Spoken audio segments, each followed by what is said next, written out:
Mr. President. The Democratic leader. Are we in a quorum, Mr. President? We are not in quorum call. Now, Mr. President, as everyone knows, later tonight, President Trump will announce his nomination for the upcoming vacancy on the Supreme Court.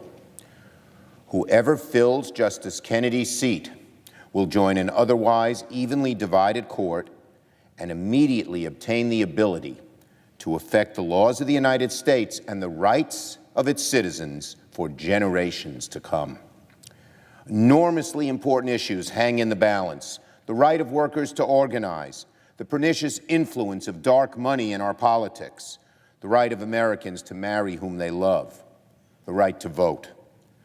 Two issues of similar and profound consequence are the fate of the affordable health care and a woman's freedom to make the most sensitive medical decisions about her body. These two rights, affordable health care and a woman's freedom to make sensitive health care decisions, hang in the balance with this nominee. The views of President Trump's next court nominee could very well determine whether the Senate approves or rejects this nomination. Now, President Trump has already made up his mind. President Trump has repeatedly said that he believes Roe was wrongly decided. He has promised in his own words to nominate only pro-life judges, whose selection will result in the automatic overturning of Roe v. Wade. Those are his words. Pro-life judges, automatic. He also said that Chief Justice Roberts has been an absolute disaster, his words, for voting to uphold the health care law, and said his judicial appointments will, quote, do the right thing, unlike Bush's appointee John Roberts on Obamacare, unquote. It is near impossible to imagine that President Trump would select a nominee who isn't hostile to our health care law and health care for millions and millions and millions of Americans, who isn't hostile to a woman's freedom to make her own health care decisions. We can be sure of this because President Trump, during the campaign, asked Leonard Leo, the founder of the Federalist Society, to assemble a list of possible Supreme Court justices for him to pick from. Mr. Leo was not only aware of candidates' Trump preference for a Supreme Court that would reverse Roe v. Wade, he himself spent his career in pursuit of it. And that's not just my view. According to Edward Whalen, one of the most prominent legal conservative activists and scholars and bloggers, said, quote, no one has been more dedicated to the enterprise of building a Supreme Court that will overturn Roe v. Wade than the Federalist Society's Leonard Leo. No one has been more dedicated to overturning Roe v. Wade than the very man who chose the list of 25. That's what we're up against here. And that's why America is on tenterhooks, so worried about any choice from this list. Let me repeat again. Mr. Leonard Leo is the man who assembled Trump's list of potential Supreme Court nominees, and no one has been more dedicated to overturning Roe v. Wade than Leonard Leo. Now, normally in the Senate, we have a process of advise and consent on the Supreme Court. In the old days, the president would consult with Republicans and Democrats in the Senate on a qualified judge, and then, after careful deliberation, nominate a jurist that could get bipartisan support. What we have here is the exact opposite. The president has gone to two far out of the mainstream hard-right groups, the Heritage Foundation and the Federalist Society, and asked them, not the Senate, to advise and consent on a Supreme Court nomination. Whomever the president selects tonight, if that nominee is from the pre-approved list selected by Leo and the Heritage Foundation, everyone ought to understand what it means for the freedom of women to make their own health care decisions, and for the protection for Americans with pre-existing conditions. Those rights will be gravely threatened. Mr. President, now we're going to hear a lot this summer about precedents. The traditional question on these matters has been, will the nominee defer to precedent?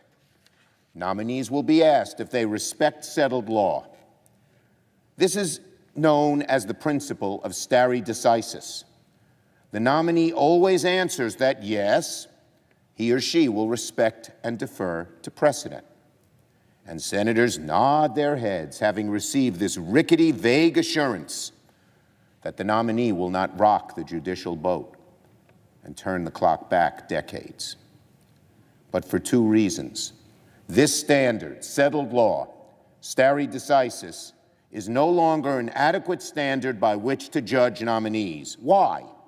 Well, first, we have ample example from the past several years of judges who have sworn in their confirmation hearings to respect precedent and then reverse their stand once on the court.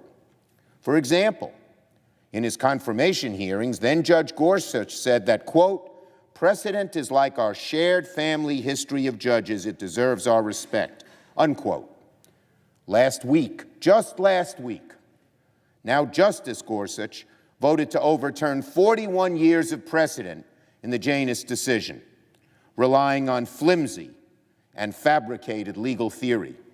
It was so flimsy, in fact, that Judge Kagan wrote in dissent that the majority overruled precedent, quote, for not exceptional or special reason, but because it never liked the decision, subverting all known principles of stare decisis.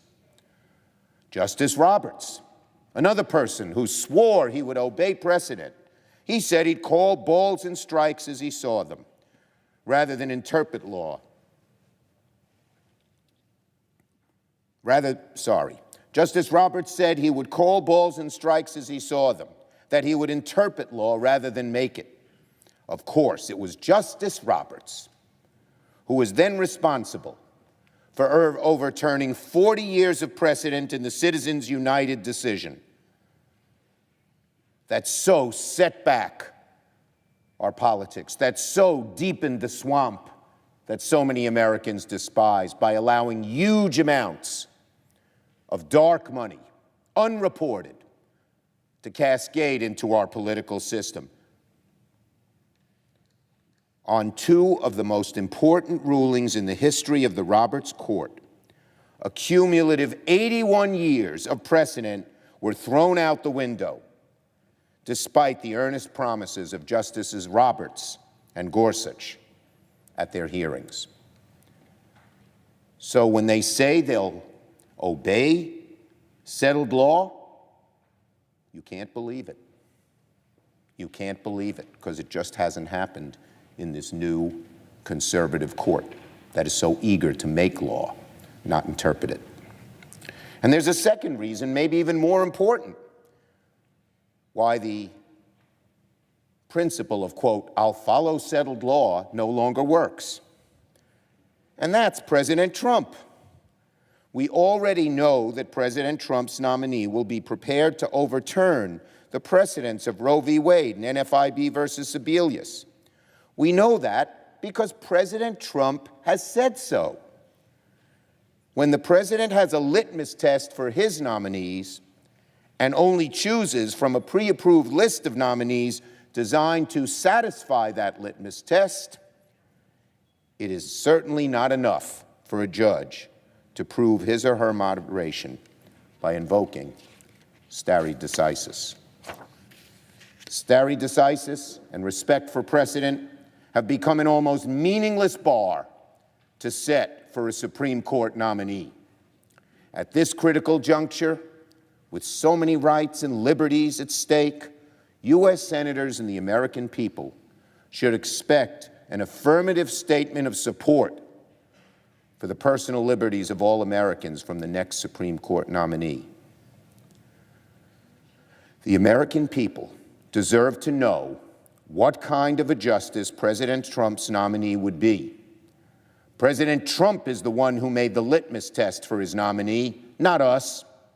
The onus is on his nominee to show where he or she might stand.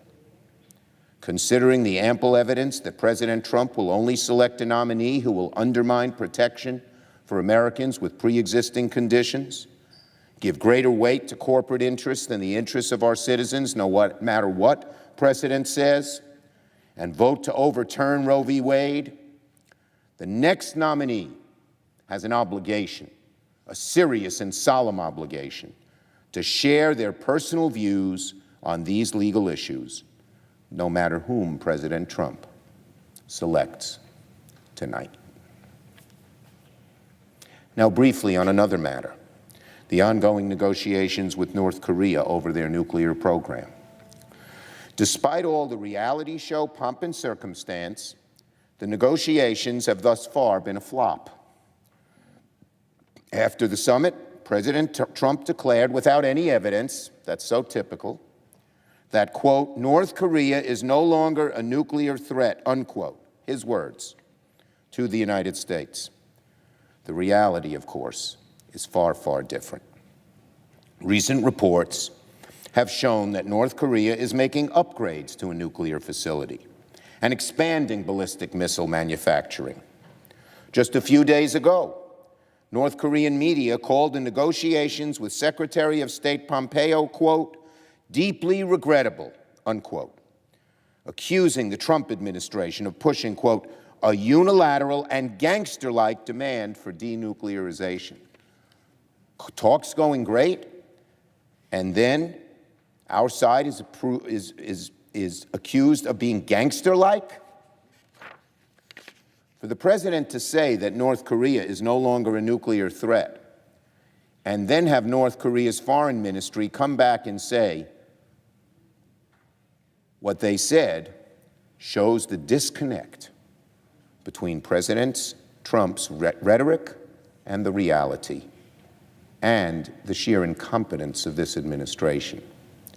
For those who say, and I hear it all the time from many of my Republican friends in my state and throughout the country, they say, look, we don't like the president's style. We wish he didn't tweet so much. But we support him because he's, quote, getting stuff done. Take a look at the yawning gap between what the president claims and what he's actually achieved.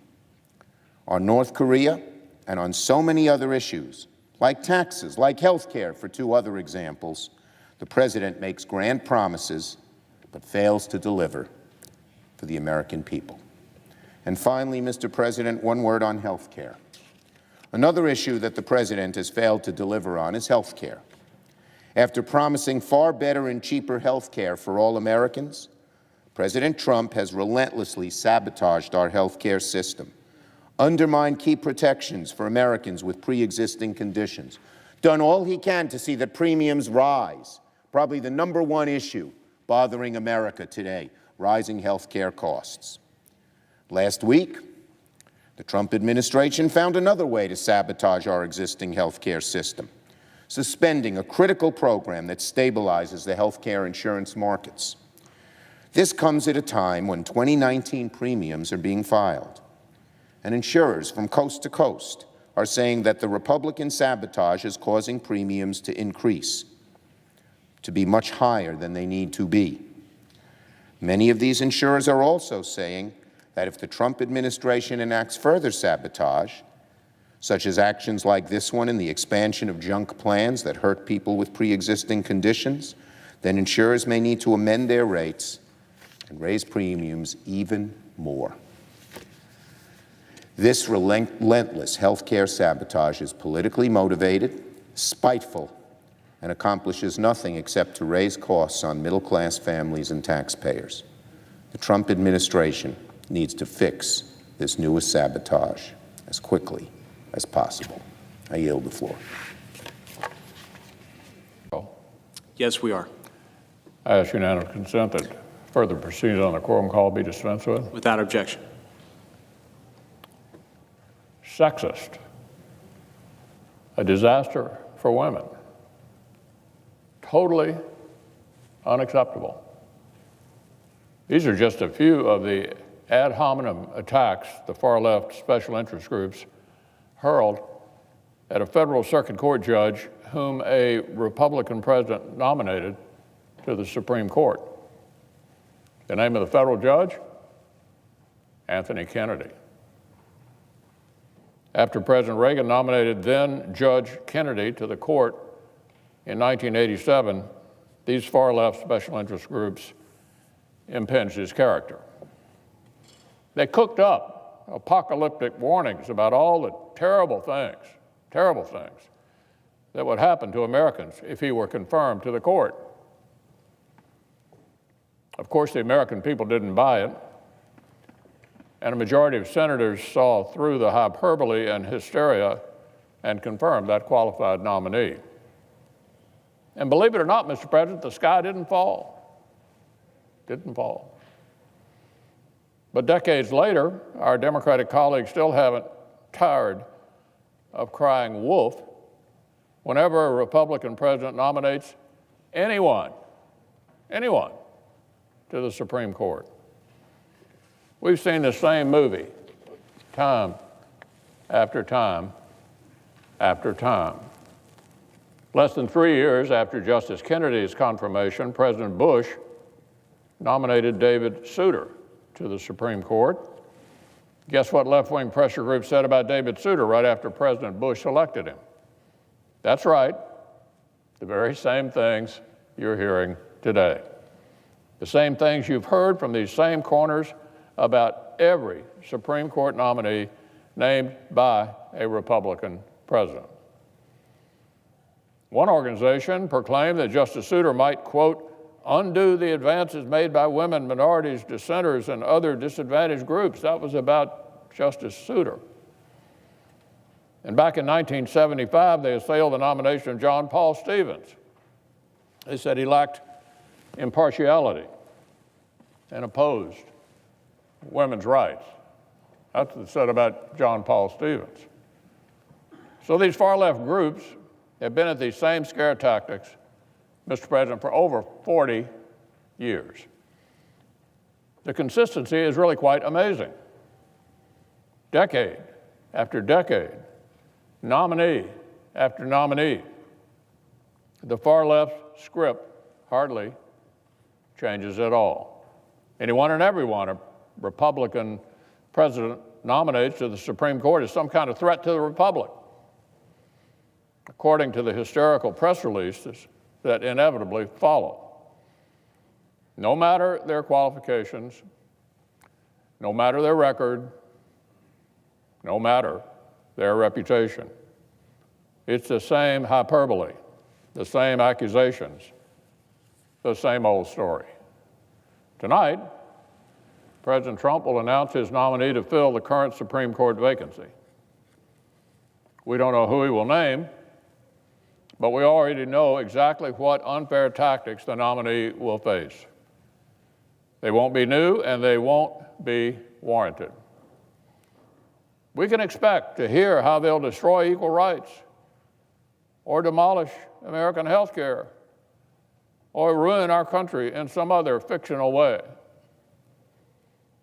Justice Kennedy's resignation letter had barely arrived in the president's hands before several of our Democratic colleagues began declaring their blanket opposition to anyone at all, anyone that the president might name. One Democratic senator stated she would resist any attempt to confirm any nominee this year, quote, it doesn't matter who he's putting forward. Doesn't matter who. Earlier today, just today, another Democratic senator issued a press release declaring preemptively that he plans to oppose whomever the president nominates tonight, no matter who they are. Another of our Democratic colleagues offered this assessment. We're looking at the destruction of the Constitution of the United States, as far as I can tell. It's hard to keep a straight face when you hear stuff like that. There's not even a nominee yet. Justice Kennedy just announced his retirement, and they're talking about the destruction of the Constitution? Please, give the American people some credit. This far-left rhetoric comes out every single time. But the apocalypse never comes. Americans see beyond this far-left mongering, this kind of fear-mongering they've tried over and over again for 40 years. Senators should do the same. We should evaluate this president's nominee fairly based on his or her qualifications.